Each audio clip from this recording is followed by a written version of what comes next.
여러분 그동안 잘 지내셨나요? 필로토크 안 찍은 지 꽤 된 것 같아가지고 한번 찍어보려고 카메라를 켰고요. 오늘 그냥 편하게 얘기하려고 구도가 조금 밤티어도 이해해주세요. 아직도 트리가 있어요, 저희 집. 너무 늦게 꺼내서 일찍 넣기가 아쉬운 거예요. 제가 저 2부에 꺼냈거든요, 트리를. 그래서 1월까지는 두려고요, 저렇게. 뭔가 또 이렇게 켜놓으면 따뜻한 느낌도 들고 해서 늘 그랬던 것처럼 오늘도 특별히 뭔가 정해진 주제는 없거든요. 연초니까 또 이런저런 얘기들 해보면 좋을 것 같아서 카메라를 켰는데 하나 먹어볼까?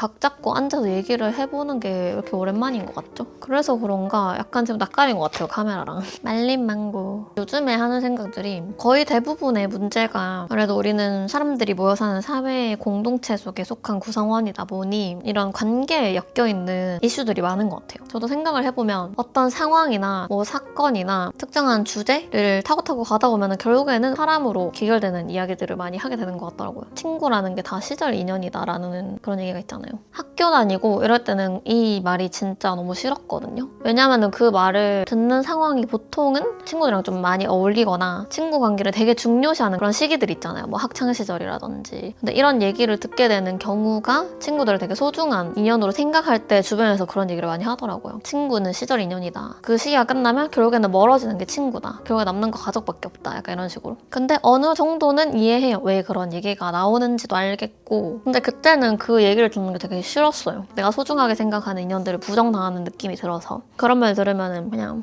이러고 말하는데 친구뿐만이 아니라 저는 모든 관계가 다 그 적당한 타이밍이 있다고 생각하거든요. 친구도 그렇고 가족도 그렇고 연인, 부부, 부모 자식 간의 관계도 그 인연이 이어지는 시기가 있다고 생각하고 그 인연이 깊어지는 시기가 있으면 멀어지는 시기도 있고 당연한 거라고 생각하는데 왜 유독 친구에게만 시절 인연이라는 특성이 좀 더 두드러지게 될까라는 거에서 생각을 해봤어요. 근데 모든 관계가 다 그렇지 않나요? 세상에 당연히 저는 영원한 관계는 없다고 생각하는데 너무 당연하잖아요. 우리가 영원히 사는 것도 아니고 애초에 영원이라는 말 자체가 성립이 안 되는 거잖아요. 언젠가 다 죽으니까. 학교를 졸업하고 사회에 나와서 일을 하면서 각자 하는 일이 달라지고 관심사가 달라지고 뭔가 그 공통 분모가 점점 사라질 수밖에 없는 환경이 되잖아요. 똑같은 직무를 하거나 뭐 그런 게 아닌 이상은. 그러면서 자연스럽게 대화의 주제가 서로 이제 관심 있는 것도 달라지고 대화의 방향성도 달라지고 공감대를 형성할 수 있는 그런 주제가 없어지다 보니까 당연히 자연스럽게 좀 덜 만나게 되고 나랑 그게 좀 더 잘 맞는 사람들과 더 많은 시간을 보내게 되고 이런 것들을 겪으면서 그게 되게 아쉬웠거든요, 저는. 그래도 한때 내가 정말 너무 좋아했던 사람들이고 근데 뭐 특별히 뭔가 싸우거나 관계가 틀어진 게 아니에요. 그냥 자연스럽게 그렇게 되는 거죠. 또 그런 것들을 보면서 되게 아쉽다라는 생각을 많이 했는데 뭔가 다 때가 있는 것 같아요. 이렇게 살짝 멀어진다고 표현하기에는 너무 이렇게 되는 것 같아서 그렇게 표현하고 싶지 않지만 전부 다 좀 덜 만나게 되는 시기가 있으면은 진짜 몇 년이 흘러서 갑자기 다시 만나게 돼서 다시 친해진다거나 이런 경우도 생기고 제 얘기를 해보자면 진짜 저랑 엄청 친했던 친구가 한 명 있는데 그 친구랑 특별한 특정 사건이라고 할 만한 건 없지만 그냥 자연스럽게 멀어지게 됐어요. 좀 안 만나게 되고 연락도 안 하게 되고 그러고 이제 저도 약간 잊고 살고 있었는데 어느 날 갑자기 꿈에 그 친구가 나온 거예요. 별 내용도 아니었고 그냥 꿈에서 만나서 예전처럼 되게 잘 놀고 잘 얘기하고 그랬던 꿈을 꾼 적이 있었어요. 근데 그 꿈을 꾸고 나서 그 친구 갑자기 생각이 나면서 연락을 해봐야겠다라는 생각이 들어가지고 연락을 했거든요. 진짜 오랜만에 다시 만났는데 그냥 예전에 친했을 때 만났던 것처럼 똑같고 뭔가 달라진 게 없는? 그냥 시간만 흘렀고 그 친구는 그대로 거기 있었던 느낌이 들어서 개인적으로 뭔가 되게 기분도 이상하기도 하고 그러면서 또 그게 좋기도 했거든요. 내가 기억하는 좋은 모습으로 그 자리에 그대로 있는 사람이 있다는 게 그래서 다시 연락하고 잘 지내고 하고 있는 친구가 있는데 그래서 더더욱 그런 생각이 드는 거예요. 친구란 정말 시절 인연일까? 하는 생각? 당연히 이제 뭐 삶의 패턴이나 루틴이 달라지면서 당연히 그게 더 잘 맞는 사람들과 교류가 많아질 수밖에 없다는 거는 알고 있지만 저는 제가 주변에 관계 맺고 있는 사람들 있잖아요. 친구든 가족이든 뭐 일하면서 만난 사람들이든 간에 그게 보통 인연으로 만난 게 아니라 생각하거든요. 지구에는 많은 사람들이 있고 수십억 인구가 있는데 그 중에서 너랑 나랑 이렇게 딱 만나서 친하게 지낼 수 있는 확률이 몇 퍼센트나 되겠어요, 살면서. 딱 요 나이 때에 지금 이 시점에 만난 것도 저는 엄청난 확률이라고 생각해서 그때그때 만나는 사람들의 관계에서 최선을 다하고 싶은 마음이 있고 어차피 나중에 멀어질 텐데 지금은 이렇게 정쏟아서 뭐해? 약간 그렇게 하고 싶지가 않은 거예요.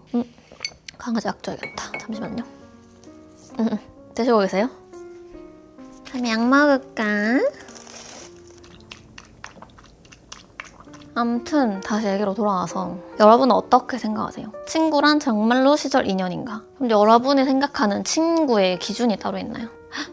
저 이거 궁금했어요. 여러분은 나랑 정치색이 다른 사람과 친구가 될 수 있다고 생각하세요? 예전에는 친한 친구가 될 수 없다고 생각했거든요. 근데 요즘에는 그 사람의 가치관이나 사상도 물론 잘 맞으면 정말 친한 친구가 될 수 있겠지만 그것보다 더 중요한 게 태도인 것 같아요. 그 사람이랑 나랑 생각하는 게 다르고 어떤 주제에 대해서 의견이 다르고 가치관이 다르고 이런 것들이 다르다고 해도 뭔가 상대방이 그렇다고 생각하는 거에 대해서 뭔가 이렇게 생각하는 게 아니라 그냥 그럴 수 있겠다라는 열린 마음을 가진 사람이라면 가능하지 않을까 하는 생각을 요즘에 좀 하는 것 같아요. 근데 전반적으로 저는 자기 주장이 너무 강한 사람들이랑은 잘 안 맞는 편인 것 같아서 여러분은 어떻게 생각하세요? 이게 항상 궁금했어요. 이제 저도 점점 나이를 먹고 그러다 보니까 주변에서 연애를 넘어서 결혼하고 임신하고 출산하고 육아하는 사람들이 조금씩 생기더라고요. 사람들이랑 이렇게 모여서 얘기를 하다 보면은 자연스럽게 그런 주제가 나오는데 항상 저한테 물어보거든요. 사람들이 연애하고 계시냐, 마지막으로 연애한 게 언제냐, 그런 생각이 있냐, 가정은 언제쯤에 꾸리고 싶냐, 아이는 몇 명 정도 낳고 싶냐, 생각보다 엄청 디테일하게 물어보시는 분들도 계시는데 그럴 때마다 저는 근데 저희의 그런 가정 계획이라 해야 되나? 결혼, 임신, 출산, 가정을 꾸리는 거 이런 거에 대한 계획은 저는 하나도 없거든요. 생각해본 적도 없고 계획을 해야 될 필요성도 지금 딱히 못 느끼고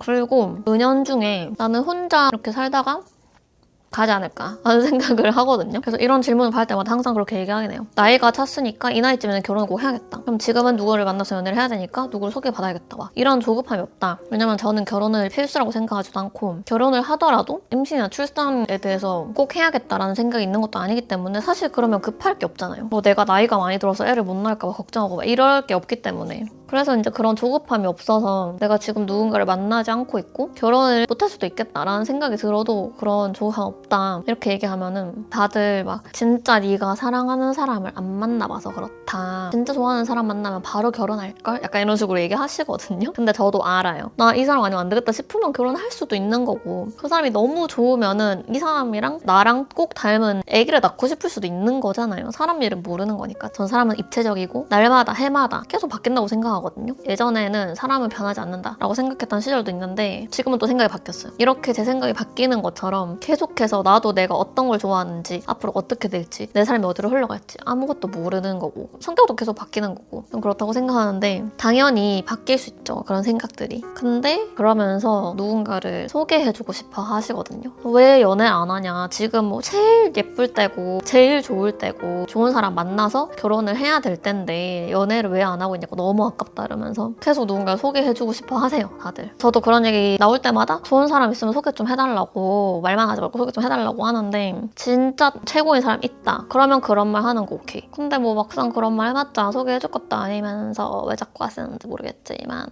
이상형 같은 걸 되게 많이 물어보세요. 연예인으로 치면 누구냐 아니면 어떤 스타일 좋아하냐. 근데 저는 진짜 그런 게 없어요. 왜냐면 저는 딱 그 사람 볼 때 얼굴, 성격, 경제력, 직업 이렇게 딱 카테고리별로 보는 게 아니라 전 느낌을 보거든요. 제가 그런 리스트 본 적 있어요. 이상형 뭐야? 라고 물었을 때 느낌이라고 말하는 사람이 눈이 진짜 높은 거라 그러더라고요. 솔직히 말하면 제가 눈이 낮진 않아요. 근데 누군가를 만나서 진지하게 알아가고 사귀는 거는 굉장히 깐깐해져야 된다고 생각하기 때문에 제가 그렇게 눈이 높지는 않다고 생각합니다. 아무튼 저 느낌을 되게 중요시하는데 예를 들면은 분위기를 보는 거죠. 사실 뭐 저는 제가 좋아하는 특별한 얼굴 스타일이 있다거나 이런 건 아니고 물론 잘생긴 거 너무너무 좋고 잘생긴 거 정말 사랑하지만 누가 봐도 와 진짜 쟤는 연예인 같다 이렇게 잘생기지 않아도 그 사람이 풍기는 그 무드, 느낌이 좋으면은 오케이거든요. 근데 그 느낌이라는 게 많은 게 포함되어 있긴 하지만 전반적으로 보는 것 같아요. 그 사람의 자주 쓰는 표정, 인상, 자주 쓰는 말투, 어조, 톤, 시선 처리, 그리고 전반적인 몸의 비율, 청결도, 패션 감각. 막 엄청 뒤집어지는 스타일리시한 그런 거 아니어도 얼마나 깔끔하게 입는지, TPO 잘 맞추는지, 그리고 매너, 관심사, 평소에 하는 생각, 일에 대해서 가지고 있는 신념 막 이런 거. 그런 것들을 대화하면서 종합적으로 받는 인상이 저는 느낌이라고 생각하는데 뭔가 이렇게 딱 느낌이 오는 사람이 없달까? 그래서 저도 저를 모르겠어요. 근데 뭔가 한동안 안 그러다가 요즘에 갑자기 전 국민 연애에 미치기 에라가 온 건지 저는 연프도 안 보거든요. 그냥 남 연애하는 거 보는 것도 딱히 흥미롭지 않고, 그리고 그게 사실은 연애를 내세운 사회실험이라고 하잖아요. 그래서 다양한 인간 군상을 볼 수 있고 그 사람들의 심리를 볼 수 있다, 뭐 이런 거에서 재미를 느끼시는 분들도 계시겠죠? 저도 그런 부분에서는 재미가 있을 것 같은데 그냥 그 상황들이 저를 너무 스트레스받게 만들고 저를 미치게 만들어서, 안 그래도 삶에서 스트레스 받는 일이 많은데 그런 컨텐츠는 쉬고 싶을 때나 릴렉스하고 싶을 때 보지, 그런 거를 보는 순간마저 스트레스 받고 싶지 않거든요. 그래서 안 보는 것도 있고 그렇네요. 이 한국 사회를 구성하는 큰 대화의 주제를 이루는 줄기가 있고 맥이 있다고 생각하는데, 이거를 관통하는 여러 가지 중에 하나의 큰 맥이 저는 연애라고 생각하거든요. 왜냐면 그 주제에 대해서 얘기를 안 하는 사람을 거의 본 적이 없어서 뭔가 연애에 조금 관심 없고 이러면은 여기 끼지 못하는 그런 느낌? 그래서 모르겠어요. 요즘에는 또 막 그러잖아요. 성인 되면은, 특히 20살 되면은 뭐 연애는 꼭 해봐야 되고 막 다 이렇게 얘기하잖아요. 저도 그랬거든요. 주변에서 연애는 꼭 해봐라, 연애 해보는 게 좋다, 너무 까탈스럽게 굴면 안 되고 너 좋다는 사람 만나보기도 하고 뭐 이렇게 사람을 많이 만나봐야 된다, 이런 말들을 너무 많이 들어서 처음에는 아무나 만나고 싶지 않아가지고 한동안 안 만나다가 그러면 너무 들으니까 그래 그냥 뭐 나 좋다는 사람 몇 명 만나보자 해서 만나봤는데, 일단 첫 번째로 내가 좋아하는 마음이 크지 않으니까 생각보다 그렇게 재밌지 않고 연애하는 게, 그리고 무엇보다도 그냥 나 좋다는 사람 만나니까 파국이더라고요. 결국에는 저는 그렇게 좋지만은 않은 레퍼런스들이 몇 개가 생겨가지고 이게 맞나 싶어서 몇 번 만나보다가 더 이상 아무도 안 만나거든요. 가끔씩 댓글 같은데도 그런 얘기가 있어요. 요즘에 제가 연애하는 것 같다, 느낌상 좋은 분 만나는 것 같다, 이런 댓글이 간혹 달리는 게 있는데 아닙니다. 근데 이렇게 얘기하면은 연애에 별로 관심 없나 보다 이렇게 많이 생각하시는데, 연애에 관심이 없는 게 아니라 애매한 사람 눈 낮춰서 만나는 거가 관심이 없는 거예요. 내 마음에 드는 사람 만나고 싶은 마음은 왜 없겠어요. 근데 이렇게 말하면 네가 눈이 높다부터 시작해서 좀 후려치기라 해야 되나? 그런 것들을 많이 당해가지고 이상형을 물어봐서 이상형을 대답을 한 건데, 이상형은 이상형이니까 말할 수 있잖아요. 내가 이런 사람을 당장에서 구해오라고 하는 것도 아닌데 자기가 이상형을 물어봐 놓고 얘기하면 눈이 너무 높다, 너 눈 좀 낮춰. 죄송한데 제가 지금 연애하고 싶어서 안달이 난 상황이라가지고 이런 조건들을 다 들이밀면서 찾아오라고 님한테 헤드헌팅 맡긴 것도 아닌데 왜 이러시는지. 여러분은 어떠세요? 다들 연애를 하고 계시나요? 그래서 전 그게 너무 신기한 거예요. 서로가 마음에 들어야지 시작하는 게 연애인데, 서로 마음에 드는 사람을 만나서 서로의 마음을 확인하고 그 과정을 다 통과해서 결국엔 연애를 하게 되는 거잖아요. 그 과정이 너무 신기하달까? 저는 그 확률도 기적과 같은 확률이라 생각하거든요. 내가 상대가 마음에 들어도 상대가 나를 마음에 안 들어 할 수도 있는 거고, 서로가 마음에 들었더라도 사귀기 전에 뭔가 이런 생각과는 다른 모습들을 봐서 썸북 날 수도 있는 거고, 사귀다가 모종의 이유로 헤어질 수도 있는 거고. 그래서 연애를 좀 계속 이렇게 하시는 분들 보면은 너무 신기해요. 어떻게 마음이 맞는 사람들을 어디서 저렇게 잘 만날까? 얼마 전에 지인을 만났다가 막 그런 얘기가 또 나왔거든요. 연애 얘기 막 이런 게 나와서 항상 마지막 연애가 언제냐 이렇게 물어보거든요, 사람들이. 그래서 그때도 어김없이 그런 질문이 나와서, 근데 제가 누구를 안 만난 지 진짜 오래됐어요. N년 됐다 이렇게 얘기를 했는데, 그 대답을 듣더니 저한테 근데 그 정도면은 안 한 게 아니라 못 한 거 아니에요? 성격에 문제 있는 거 아니에요? 이런 식으로 얘기하는 거예요. 그때 저랑 친하지도 않았고 그래서 너무 당황해가지고 에? 뭐 이렇게 했었는데, 이 말을 만난 지 몇 번 되지도 않은 사람 면전에다가 대고 한다고? 제 생각에는 그렇게 N년 이상 연애를 하지 않은 저보다 그런 질문을 하는 그 사람의 성격에 뭔가 문제가 더 있지 않을까, 문제가 있더라도.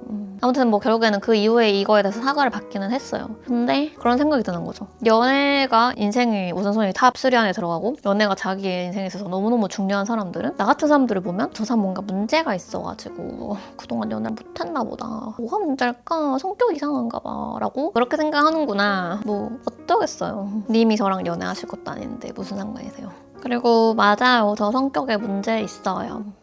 왜냐면 그런 되도 않는 얘기를 들으면은 화려내고 싶어지거든요. 갈수록 참기가 힘들어져요. 이제 참아들이는 것도 한계가 있다. 맞아. 얼마 전에 그 유튜브 알고리즘에 정확한 프로그램 이름이 기억이 안 나는데 오은영 선생님 나오는 그런 상담하는 그런 프로그램이었거든요. 근데 엄마랑 딸이 같이 나온 거였는데 좀 갈등이 있는 그런 모녀 사이고, 엄마가 딸한테 계속 외모 지적을 하는 그런 영상이었거든요. 저는 보면서 되게 공감이 됐어요. 딸이 되게 안쓰럽기도 하고, 근데 그 딸도 엄마한테 짜증을 낸다거나 잔소리를 막 하는 그런 것들이 좀 있거든요. 서로가 서로에게. 저 이제 영상 보면서 되게 따님분 이야기에 공감하면서 봤거든요. 그리고 댓글 딱 봤는데 댓글에 무슨 외모 지적, 인신공격에 달하는 그런 악플 같은 것들도 있고 진짜 좀 심한 말들이 있더라고요. 그걸 보면서 이 사회가 진짜 외모 정병에서 탈출할 수 있을까? 하는 생각이 딱 들면서 갑자기 너무 전의를 상실한 거 있죠. 근데 뭔가 유튜브 영상도 그렇고 그런 영상들을 볼 때마다 제가 본 영상들은 좀 다 그런 식이었어요. 이런 것들이 지금 우리 현대사회에서 문제가 되고 있고 개선할 필요가 있다라는 그런 문제 제기를 하고 이걸 좀 같이 개선을 하자라는 식의 그런 영상에 댓글에 근데 우리나라에서 뭐 어떻게 해가지고 이런 거 당연한 거 아님? 지가 먼저 저렇게 했는데 이런 소리 듣는 거 당연한 거 아님? 이걸 가지고 문제라고 하면 뭐 전부 다 불편하겠네? 약간 이런 류로 흐르는 경향성을 진짜 많이 봤어요. 근데 저는 이게 진짜 문제라고 생각하는 게 누군가가 문제 제기를 했을 때 그게 당장 고쳐지진 않더라도 문제에 대해서 살펴보려는 노력이 전 필요하다고 생각하거든요. 내가 설령 이게 문제라고 생각하지 않더라도 누군가는 여기에 문제의식을 가지고 있구나. 누군가는 이게 개선이 될 필요가 있다고 생각하는구나 라고 생각을 하고 그걸 받아들이고 조금 더 열린 마음으로 봐야지 사회가 전반적으로 조금 더 발전하고 더 살기 좋은 사회가 될 수 있다고 생각하는데 뭔가 요즘에 그런 게 너무 안 되는 느낌이 많이 드는 거 있죠. 누군가가 문제라고 생각하는 지점이 개선이 되면은 나한테 안 좋을 게 없잖아요. 나도 언젠가는 겪을 수 있는 일이고 내가 아니더라도 내 가까운 사람이 겪을 수도 있는 충분히 가능성이 있는 그런 일들인데 지금은 당장 내 문제가 아니니까 알바? 약간 이런 태도로 나간다는 게 저는 그런 것들을 볼 때마다 화가 나거든요. 왜 저러지? 물론 이해가 안 되는 부분이 당연히 있겠죠. 내가 겪어보지 않았으니까 당연히 이해하기 어렵고 공감하기 어려울 수 있다고 생각은 하는데 전 항상 이 태도인 것 같아요. 그 태도가 마음에 안 들어요. 그냥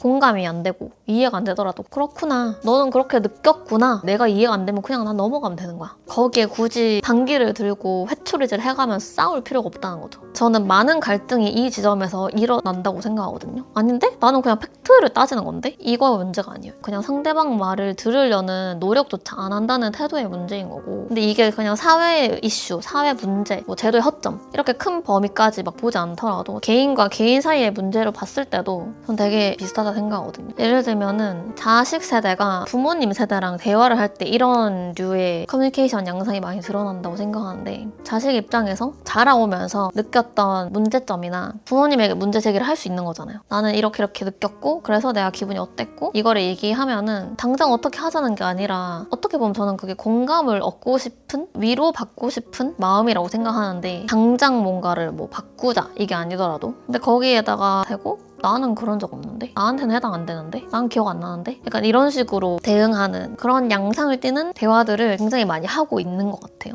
그래서 요즘에는 그런 부모 자식 간의 관계에 대해서도 되게 많이 생각을 하는데 어쨌든 저도 이제 나이가 들고 부모님도 나이가 점점 들잖아요. 그렇게 될수록 이 부모와 자식의 역할이 어렸을 때랑은 전반대로 전복이 된다고 하더라고요. 이제 내가 부모님한테 잔소리하는 입장이 되는 거고 부모님이 챙겨야 되는 입장이 되는 거고 뭔가를 알려주고 가르쳐주고 끊임없이 말해줘야 되는 입장이 되는 거죠. 약간 얘가 좀 산으로 온 것 같긴 한데 아무튼 그래서 저는 많은 사람들이 상대방 이야기에 조금 더 귀 기울이고 그 사람의 입장을 한 번 더 짚어보고 이해가 안 되거나 공감이 안 되는 부분이 있더라도 비난이 아니라 토론을 하는 분위기가 됐으면 좋겠어요. 토론의 기본 자세가 여러분은 뭐라고 생각하세요? 저는 첫 번째가 상대방을 향한 존중이라고 생각하거든요. 내 의견을 얘기할 수 있고 상대방의 의견에 반박은 할 수 있지만 이 모든 거는 기본적인 상대방에 대한 존중을 깔고 가야지 건강한 토론이 가능하다고 생각하는데 그게 참 어렵네요. 저는 완전한 유토피아는 만들 수 없다고 생각하는데 얼마 전에 그 쥐들을 통해서 유토피아에 대한 실험을 한 이야기를 본 적이 있거든요. 여러분 혹시 이 이야기 아세요?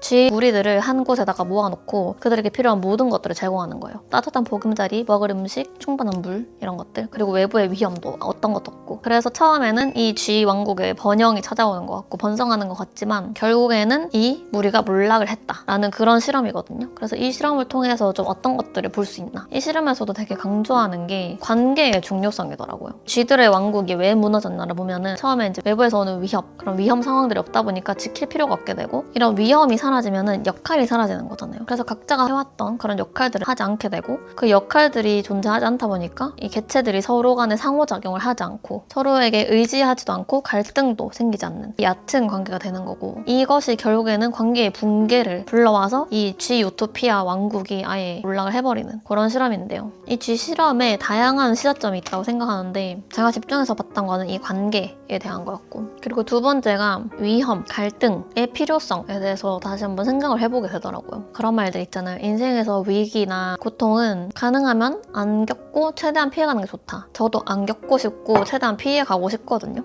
근데 이 G 실험에서 보이는 것처럼 외부의 위험이나 갈등 요소들이 없으니까 더 이상 생존을 위협하는 무언가가 없어지는 거잖아요. 그래서 이 생존을 위해서 치열해질 필요가 없는 거고, 그러면 각자에게 주어진 역할을 소홀하게 되고 도전하지 않게 되고 서로 상호작용을 하지 않게 되고 협력하거나 뭉치는 일도 적어지겠죠. 그래서 말 길어졌지만 갈등은 우리 사회의 필수 불가결한 것인가? 라는 의문점에 도달했어요. 결론이 아니라. 그래서 뭔가 계속해서 이 사회는 갈등이 계속 일어날 수밖에 없고 서로 반목할 수밖에 없는 그런 사회인가? 라는 생각을 하게 됐습니다. 여러분은 어떻게 생각하세요? 저는 완벽한 평화가 존재하는 곳은 없다고 생각하고 완전한 사회라는 존재하지 않는다고 생각하는데, 그럼에도 불구하고 이 사회 속에서 제가 앞에서 얘기했던 그런 서로를 이해하려는 노력, 존중하고자 하는 자세, 이런 것들을 갖춘 사람들이 모여서 그래도 조금 더 인간들이 이루는 사회라는 집단, 무리에게 의미를 부여하는 게 아닌가. 그래서 또 그렇게 생각하면은 끊임없이 갈등을 일으키고 갈등을 부추기고 서로를 공격하는 그런 사람들의 존재 자체가 어쩌면 정말 사회에 필요한 걸 수도 있겠다. 또 그러면은 여기까지 오는 거죠. 아, 그럼 진짜 세상에 쓸모없는 사람은 단 한 명도 없다. 누구든지 각자의 쓸모가 있고 그 사람들은 본인의 쓸모를 당하기 위해서 이 세상에 태어났다 라는 데까지 생각이 가는 거죠. 너무 좀 비약 같긴 하지만 요즘에 삶의 목적의식에 대해서 많이 생각을 하고 있거든요. 얼마 전에 제가 심리상담센터 같은 데 가서 심리 검사를 했거든요. 궁금해가지고. TCI 검사라고 조금 유명한 검사긴 한데 해보신 분들도 많이 계실 것 같아요. 기질 성격 검사라고 해서 내가 선천적으로 가지고 태어난 기질이라는 것, 그리고 후천적으로 형성된 성격, 이 두 가지에 대해서 검사를 하는 테스트인데, 그 검사를 하면 내가 어떤 성향인지에 대해서 뭔가 가시화해서 볼 수 있다 해야 되나? 저도 그거 검사, 유료 검사인데 검사를 하고 해석을 해주시니까 상담을 해주시거든요. 그걸 보면서. 그래서 그거를 들으러 가서 얘기를 들었는데 저는 저 스스로에 대해서 생각보다 꽤 잘 알고 있다고 생각했거든요. 근데 제가 몰랐던 것들을 조금 더 보게 됐어요. 거기서 이제 얘기를 하신 게, 저는 이제 뭐 삶에 대한 열정이나 야망도 되게 높은 편이고 위험도 잘 감수하고 되게 도전적인 편인데 그에 비해서 생각보다 성실도가 좀 떨어지고 목적의식이 뚜렷하지 않다라는 내용이 있었어요. 목적의식이라고 하면 삶을 왜 살아야 하는지를 좀 현재 찾고 있는 그런 단계라고 하시더라고요. 근데 그 얘기를 듣고 좀 맞는 것 같아 라고 생각을 했던 게, 저는 항상 누군가가 저한테 너는 꿈이 뭐야? 앞으로의 계획이 뭐야? 나중에 인생의 최종 목표가 뭐야? 이런 거 물어보면 저는 항상 없다 그랬거든요. 왜냐면 없으니까. 없어요. 그냥 저는 그런 게 없고, 비슷한 류로는 뭐 버킷리스트도 물어보면 저는 항상 없다 해요. 버킷리스트는 내가 죽기 전에 꼭 하고 싶은 것들을 리스트로 정리하는 거잖아요. 그럼 죽기 전에 꼭 하고 싶을 만큼 간절하게 뭔가 하고 싶지가 않아요. 그래서 상담센터에 가서 막 그런 얘기를 했어요. 저는 이제 그런 게 딱히 없고 그게 사실 없다고 해서 크게 뭔가 위기감을 느끼거나 있어야 된다고 생각하지 않는다. 그냥 그게 그 리스트가 가득 찬 사람이 있으면 저처럼 없는 사람도 있을 수 있지 않냐 하니까 그렇대요. 그래서 그게 큰 문제는 되지 않는 거고, 그리고 이제 좀 더 그 검사를 뜯어보니까 전 일을 되게 중요시하고 일에서의 성취도를 엄청 중요하게 생각하고 내가 하고 있는 일을 잘하는 거에 대한 야망? 이 되게 큰 사람이어서 남들은 버킷리스트가 이만큼 있으면은 이 에너지를 전부 다 일로 옮겨서 일을 하는데 쓰고 있는 거라고 하시더라고요. 그래서 비교적 남들에 비해서 버킷리스트라고 할 만한 게 없고, 그래서 제가 다른 사람들은 보통 일에 이만큼의 에너지를 쓰지 않냐라고 물어보니까 다른 사람들은 일에 이만큼의 에너지를 쓰고 또 개인의 삶의 영역에서 버킷리스트 같은 그런 것들에 또 이만큼의 에너지를 쓰는 사람들이 있다는 거예요. 뭔가 그게 되게 약간 머리가 맑아지는 그런 기분이었어, 그 얘기를 듣고. 저는 버킷리스트가 없고 살면서 앞으로 하고 싶은 일이나 목표나 계획이 없어서 근데 또 막 우울하거나 이렇진 않거든요. 그래서 이게 약간 내가 문제가 있나? 뭔가 잘못된 건가? 남들이랑 조금 뭔가 달라서 이상한가? 막 이런 생각을 했는데 그냥 각자가 에너지를 쓰는 영역이 달랐던 것이다 라는 결론에 도달을 했거든요. 그래서 그 TCI 검사를 하면서 뭔가 제 스스로에 대해서 조금 더 이해하게 되고, 나는 왜 이런 게 없을까? 나는 왜 이렇게 행동할까? 이런 거에 대해서 진짜 조금은 이해를 하게 된 되게 신기했던 경험이었어요. 그래서 혹시 나 스스로에 대해서 조금 더 알아보고 싶다 하시는 분들은 그 검사 해보시는 것도 괜찮을 것 같아요. 이미 해보셨다면 뭐 굿.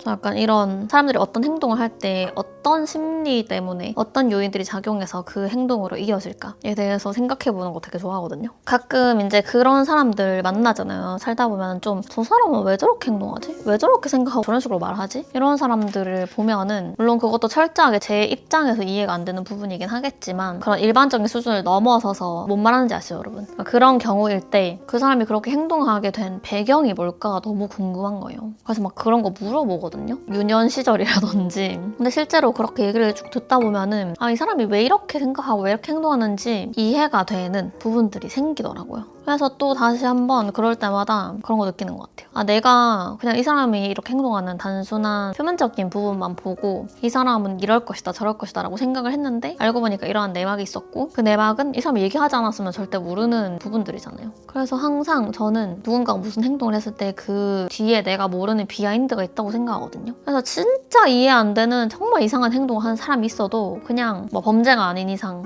섣부르게 판단하지 않으려고 정말 부단히 합니다. 요즘에 시간이 흐를수록 더 내가 생각한 방식, 내가 살아온 방식, 내가 사람들을 보고 내가 사람들을 대하는 방식들이 좀 고착화돼서 이게 맞다라고 생각하는 경향성이 짙어지고 그게 결국에는 저는 고집이 된다고 생각해서 이런 것들이 고착화되면서 고집불통이 되는 거를 막으려면은 계속해서 그런 것들을 좀 많이 생각할 필요가 있다고 느껴지더라고요. 나에게는 상식이 누군가에겐 상식이 아닐 수 있고 나에겐 당연한 게 당연하지 않은 걸 수도 있다. 라는 거를 항상 기억하려고 노력하지만 쉽지가 않네요. 저도 모르게 속으로 왜 저러지? 이해 안 된다 라고 생각하는 경우가 너무 많아지고 근데 그럴 때마다 정말 나중에 내가 나이 먹어서 남의 말 하나도 안 듣고 소리만 고래고래 지르는 고집불통 꼬장꼬장 할머니가 될까봐 무서워가지고 저의 가장 큰 두려움은 그거예요. 내가 나이를 정말 많이 먹어서 할머니가 됐을 때 모두가 대화하길 기피하고 모두가 곁에 오기를 싫어하는 그런 어른이 되어 있을까봐 그런 모습이 되지 않으려고 항상 내 힘을 꽉 주고 살아야지 다짐하지만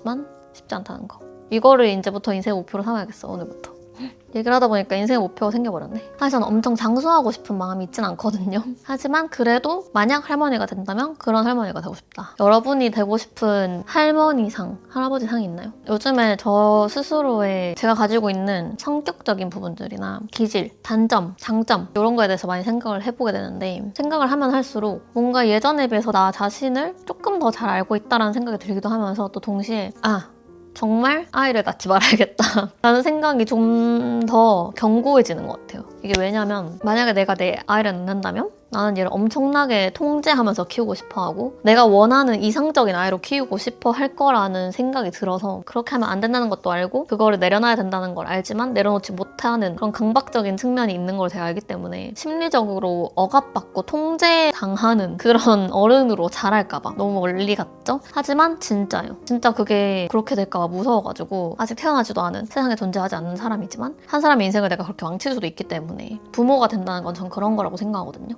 내가 한 사람을 이 사회에서 1인분을 할 수 있는 사회 구성원으로 잘 키우는 게 부모의 몫이라고 생각하고 그 과정에서 나도 모르게 실수하고 잘못하는 부분들도 있지만 결국에는 그것마저도 핑계가 될 수 없는 게 부모라는 사람들의 역할을 생각하는데 저는 그걸 잘 해낼 자신도 없고 그렇게 노력하고 싶은 마음이 없기 때문에 저도 아이를 낳지 말아야겠다라는 생각이 해도 모르죠. 뭐 어떻게 될지 나중에는. 이런 얘기를 친구들이랑 되게 많이 하거든요, 저는. 근데 여러분이랑은 뭔가 이렇게 좀 확 터놓고 얘기를 한 적이 없는 것 같아서 얘기를 한다고는 하지만 뭔가 이렇게 날 것 느낌으로 얘기한 적 없는 것 같아요. 근데 올해는 정말 진심으로 진지하게 조금 낯간지럽지만 여러분하고 저하고 이렇게 소통하는 데 있어서 레이어를 한 단계 더 걷어서 얘기를 하고 싶은 마음이 있어요. 안 그렇게 느끼셨을 수도 있지만 지금까지 굉장히 조심스러웠거든요. 이런 제 생각을 얘기하는 것도 그렇고 어떤 거에 대해서 제 의견을 얘기하는 것도 그렇고 어쨌든 제 의견이고 제 생각이고 그렇기 때문에 되게 주관적이고 개인적일 수밖에 없지만 항상 그 쿠션을 많이 깔았던 것 같아요.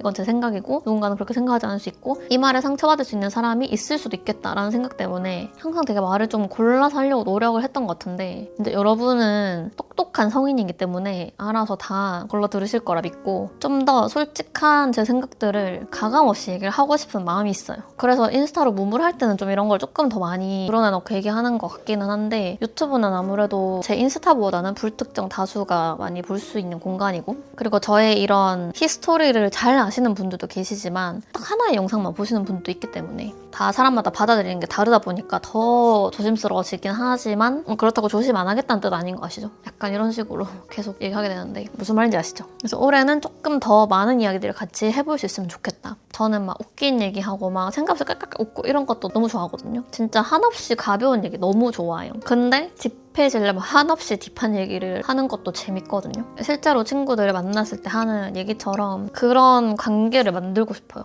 저랑 여러분 사이에. 여러분은 그런 제 모습이 어색하실 수도 있고 마음에 안 드는 부분이 있을 수도 있지만 여러분의 생각이나 의견도 많이 공유해 주셨으면 좋겠어요. 진짜로. 너무 궁금해요. 제가 느끼기에는 여러분이 뭔가 물론 댓글 자주 써주시는 분들도 계신데 댓글 안 쓰고 보기만 하시는 분들도 많이 계신다는 걸 알고 있거든요. 여러분의 생각이나 의견도 저는 많이 알려주셨으면 좋겠어요. 왜냐면 저는 알 수 없기 때문에 여러분은 제 얘기를 들으면 제가 무슨 생각하는지 제 의견 어떤지에 대해서 아실 수 있지만 저는 이 얘기를 할 때 여러분은 어떻게 생각하시는지가 너무 궁금한데 그걸 알 방법이 사실 댓글 말고는 없잖아요. 실제로 만났을 때 다짜고짜 막 이런 딥한 얘기를 막 서서 막 할 수도 없는 거고 그래서 얘기를 많이 해주셨으면 좋겠다. 그렇습니다.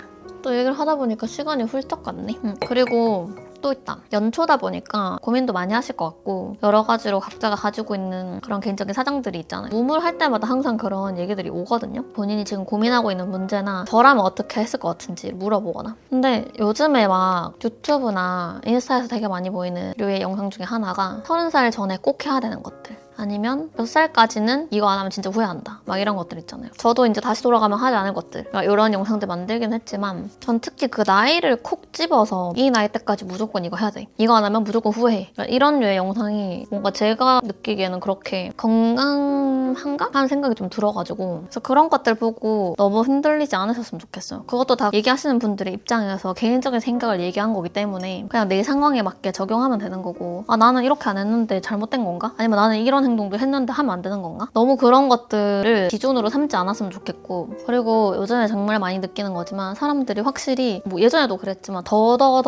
갈수록 더 뭔가를 실패할 확률을 줄이고 싶어 하는 것 같아요. 그래서 이제 그런 것도 되게 많이 소비가 되고 추천 영상 같은 것도 좀 비슷한 결이라 생각하거든요. 누군가의 후기를 보고 이 사람이 좋다고 말한 거는 사고 싶고 별로라고 한 거는 좀 피하고 싶고 그런 것들이 결국에는 실패하고 싶지 않아서 그렇잖아요. 물론 그게 한정적인 재원의 한계나 뭐 여러 가지 요인들이 있을 수는 있겠지만 저는 그렇게 내가 스스로 생각해서 결정하고 그 결정이 혹여 좋지 않은 방향으로 흐르거나 뭔가 실패를 야기한다고 해도 그것도 다 필요한 경험이라고 생각하거든요. 뭔가 내가 스스로 선택하고 생각해서 결정한 그런 경험들이 나중에 내가 더 큰 결정을 하고 더 큰 선택들을 해야 될 때 일종의 기준이 될 수 있는 거고 그 데이터들이 쌓여서 나한테 정말 더 최선의 길을 선택할 수 있는 힘이 길러지는 거라고 생각하기 때문에 아무튼 그런 것들을 보고 너무 이거는 해야 되고 이거는 하면 안 되고 나는 이렇게 해야 되고 저렇게 하면 안 되고 이렇게는 하지 않으셨으면 좋겠다. 남들이 해서 후회한다고 했던 것들을 내가 했을 때 오히려 내 인생에 정말 큰 잘한 선택이 될 수도 있는 거고 큰 전환점이 될 수도 있는 거고 사람의 인생은 각자 다 너무 다르고 다양하기 때문에 그런 의미에서 저는 사실 사주도 그렇게 막 믿는 편은 아니거든요. 통계라고는 하지만 이렇게 많은 사람들이 있고 이렇게 많은 삶이 있고 그 삶 속에 다양한 가치관들이 녹아있고 다양한 인간관계가 있고 너무나도 다른 조건들을 가지고 있는데 어떻게 하나의 통계 속에 이게 들어갈 수 있는가? 뭐 이거 별로 안 믿어요. 뭐 미신 이렇게 얘기하는 게 아니라 그냥 그래서 저는 믿지 않아요. 각자가 살아가는 삶의 방식에는 엄청나게 다양한 종류가 있고 다양한 결이 존재한다고 믿기 때문에 그래서 저는 신점도 안 보고 사주도 안 보고 올해는 이렇게 될 거고 이 일은 하면 안 되고 여기는 피하는 게 좋고 이런 상황들을 가까이 하면 좋고 약간 이런 것들을 내가 스스로 생각해서 고민하고 결정하고 싶지 다른 사람의 얘기를 듣고 그거를 기준으로 삼아서 내 인생을 결정하고 싶지 않단 말이죠. 근데 또 주변에 친구들이 얘기하는 거 듣고 이러는 거는 재밌어가지고 다 잘 들어요. 그러니까 신년이니까 사주도 되게 많이 보시잖아요. 좋은 얘기든 안 좋은 얘기든 너무 거기에 흔들리지 마시고 계속 그걸 또 생각하게 되면 거기에 따라가서 내 인생을 맞추게 되는 느낌이 있어가지고 응?